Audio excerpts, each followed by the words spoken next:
Hey everyone, welcome back to the Core video series. In today's video, we're diving into Core relationships, specifically the one-to-many relationship. We'll work with our customer entity and introduce a new order entity.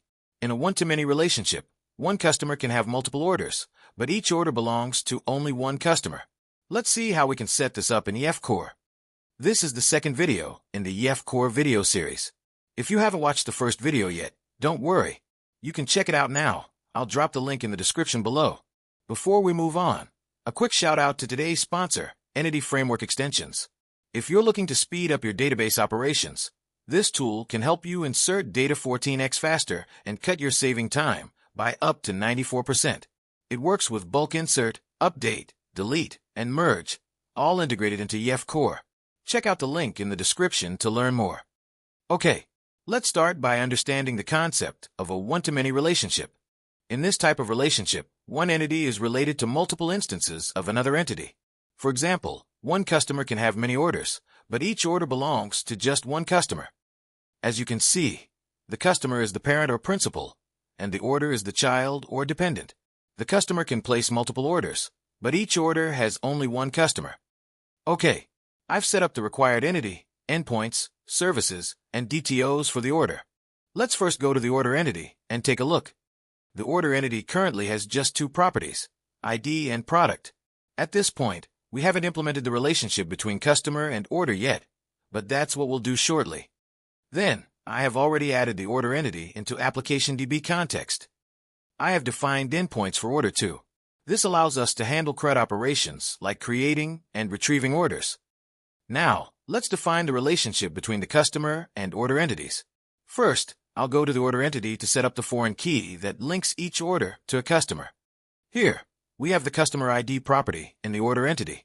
This property serves as the foreign key that links the order to a specific customer. Essentially, each order will be tied to a single customer using this customer ID. Next, let's add the navigation property.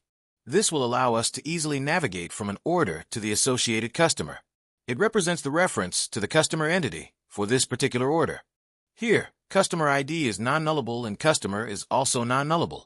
The equals null construct is used to mark this as intentional for the C# compiler. Since Core typically sets the customer instance, it cannot be null for a fully loaded relationship. This ensures that the order will always have a valid associated customer. Our order entity is now set up. Let's move on and add the relationship to the customer entity. We'll define the iCollection order property in the customer class to represent the orders placed by the customer. By adding the iCollection orders property, we're telling Core that each customer can have multiple orders. This completes the one-to-many relationship, where one customer can place many orders. Now that the customer entity setup is complete, let's configure the relationship using the Fluent API. We're going to set up the one-to-many relationship between customer and order in the onModelCreating method in our DB context. By overriding the onModelCreating method, we can customize the model configuration. Here, we define that a customer can have many orders, and each order is linked to one customer via the foreign key customer ID. The isRequired method ensures that every order must have an associated customer. Has many method tells Core that a customer can have many orders. With one, method specifies that each order is associated with one customer. The has foreign key method defines the foreign key that links the order to the customer. Finally, isRequired makes the relationship mandatory, meaning every order must be associated with a customer. Now, I have finished configuring the relationship between customer and order.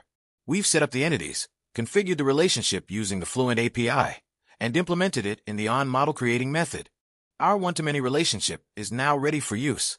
Let's check our database, which was created in the previous video, before we update our entity changes to the database. Currently, we have only two tables in our database, the customer table and the EF migrations history table. As you can see, the customer table currently has only one record, customer John Doe. This is the only customer data we have in the database at this point. Alright, now let's move the entity changes to the database. We'll do this by running a migration to update the database schema with the new relationships and entities we've defined. Let's go to the Package Manager console now. This is where we can run the migration command to apply our entity changes to the database. First, I run the add migration command to generate a migration file with the necessary changes to update the database schema, and name the migration added order entity. This has successfully run, and the migration file has been generated.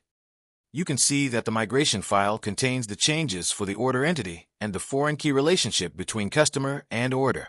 Let's run the update database command to apply the migration and update our database schema with the changes we just defined. In the Package Manager console, run the update database command. You can see that it was also successful. Okay, let's check our database again to verify that the changes have been applied correctly. Let's refresh the database. You can see the orders table is now available in our database, and it has 3 columns: ID, Product, and Customer ID, which is the foreign key linking the order to a specific customer. I will now add some dummy order details to our existing customer, John Doe. I give product name as wireless mouse and customer ID. Okay, let's close the migration file now. With everything set up, we're ready to run the application and test the functionality. In Postman, I've set up the Get All Customers endpoint. Let's run this and check if everything is working as expected. You can see we got a 200 OK response with the customer details. This confirms that the customer data is being retrieved correctly, but orders are missing, which we added manually to the database. Let's go and check why the order details are missing. In the Get All method, we're fetching all customers, but we need to tell EF Core to also include the orders related to each customer. To do this, we'll use the include method to load the orders collection for each customer. By adding include c.orders, we're instructing EF Core to eagerly load the orders associated with each customer, so that when we retrieve customers, we also get their related orders. Okay, let's run the application again and see.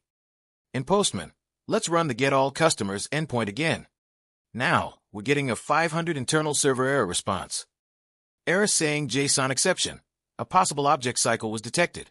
This error happens when EF Core tries to serialize an object that references itself, creating an infinite loop. Let's go ahead and fix this error. The issue is happening due to a circular reference between the customer and order entities, where each order contains a reference to the customer, and the customer contains a collection of orders. To resolve this, we can use JSON Ignore in the order class to prevent EF Core from serializing the customer reference within each order. This will break the circular reference. Okay, let's run the application again. Let's send a request again to our Get All Customers endpoint. Now, we got a 200 OK response with the order details included. We're successfully retrieving both the customer data and their associated orders. I've set up an endpoint to create a new order. This will allow us to send order data and associate it with an existing customer in the database. Let's create a new order. We got 201 success response with order details with ID. Let's run our Get All Customer endpoint again. Now, we got the customer details along with 2 orders: wireless keyboard and wireless mouse.